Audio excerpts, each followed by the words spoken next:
Content দিতে হবে। মানসম্মত কন্টেন্ট আপনারা আমাদের নিজস্ব স্বকীয়তার মধ্যে থেকে, নিজস্ব প্রকৃতি এবং নিজস্ব সমাজ ব্যবস্থা, নিজস্ব নিয়মকানুনের মধ্যে থেকে আমাদেরকে কন্টেন্ট ক্রিয়েট করতে হবে। আমরা আমাদের প্রকৃতিকে আমরা ধারণ করে দেখাবো যাতে সবাই দেখতে পারে। একটা কথা কি, এখানে যেমন আজকে আমাকে কিছুক্ষণ আগে একজনে ফোন দিয়ে বলছে যে ভাই আমার সেটআপে ব্যাংক পে আউট সেটআপে আপডেট আসতেছে না। আমি সংক্ষেপে চলে গেলাম পে আউট সেটআপে।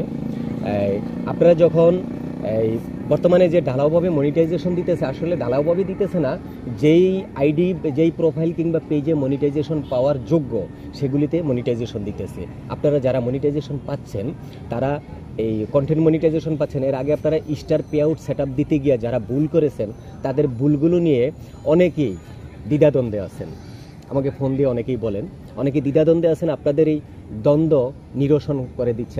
আমার একটা কথা আপনারা শুনুন, যে আপনাদের যখন ডলার জমা হবে, আপনাদের এই আর্নিং, যেহেতু আপনারা মনিটাইজেশন পেয়েছেন, তাদের অবশ্যই ডলার জমা হবে। আর ডলারটা জমা হওয়ার পরে যখন আপনাদের $100 পরিপূর্ণ হবে, তখন আপনাদেরকে অটোমেটিক ফেসবুক মেটা টিম আপনাদেরকে অটোমেটিকই আপডেট দিবে, আপডেট করার সুযোগ পাবেন। আপনাদের ব্যাংক যেই সেটআপটা দিয়েছেন, ব্যাংকের অ্যাকাউন্ট নাম্বারও চেঞ্জ করতে পারবেন।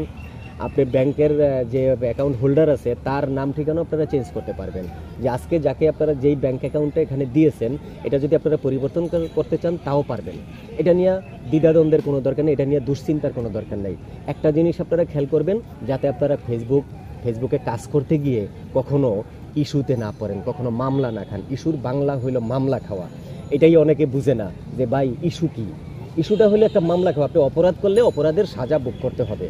আপনারা অপরাধজনিত কোনো ভিডিও আপনারা করবেন না। যেরকম একটু বলি, নতুন যেগুলি আছে, আগে তো বলছি আপনারা কী কী ভিডিও দিবেন না। রক্তমাখা ভিডিও দেওয়া যাবে না, বস্ত্রহীন ভিডিও দেওয়া যাবে না, অর্থাৎ উলঙ্গ ভিডিও দেওয়া যাবে না। এরপর মৃত ব্যক্তির ছবি সরাসরি দেওয়া যাবে না, সেটা শিশু হোক আর বৃদ্ধ হোক। মৃত ব্যক্তির ছবি দেওয়া যাবে না, দেশি বিদেশি অস্ত্রশস্ত্রের ছবি দেওয়া যাবে না, কোনো মারামারির ছবি দেওয়া যাবে না। ইদানিং এসে দেখা যায় কিছু লোক কুকুর যখন মারামারি করে সেই ছবিটা দেয়, এবং বিভিন্ন প্রজাতির যে জীবজন্তু আছে যারা বিভিন্ন সময়ে তাদের বসবাস করে বিভিন্ন ক্যাটাগরিতে, বিভিন্ন আঙ্গিকে, এমনকি আমি সরাসরি বলছি, কুকুররা যখন সঙ্গম করে বা মিলন করে সেই ভিডিওগুলি আপনারা প্রমোট করে ফেলেন। ভুল করে এই ভিডিওগুলি প্রমোট করবেন না।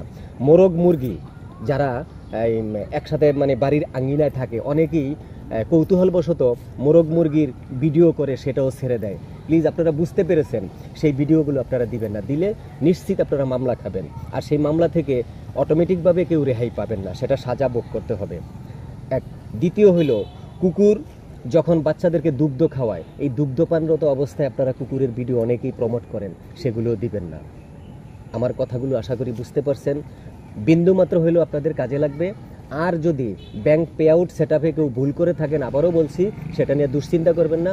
আপনারা আমাদের সামাজিক আইন নিয়মকানুন সব কিছু মেনে চলুন। আমাদের রাষ্ট্রীয় আইন মেনে চলা হবে, ফেসবুকের আইন মেনে চলা হবে। সবাই সফল হবেন, সবার জন্য শুভকামনা। ধন্যবাদ।